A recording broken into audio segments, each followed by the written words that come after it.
Адската машина със стрелките продължава нервно своя бяг. Години, месеците, дните, минутите, секундите, тик-так. На притежателят си тъй нехаен, животът следва ритъмът горещ. Не по-горещ и много по-нетраен от пламъка на восъчната свещ. Днес няма време, утре дваш по-малко. Как, мила моя, Марто не разбра? Животът ни е хлъзгава парзалка.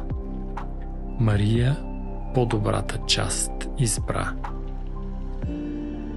И тук виж, преди да се ослушаш, е наближил последният ти прак. Оттичане дошло ти е до гуша и вече няма връщане назад.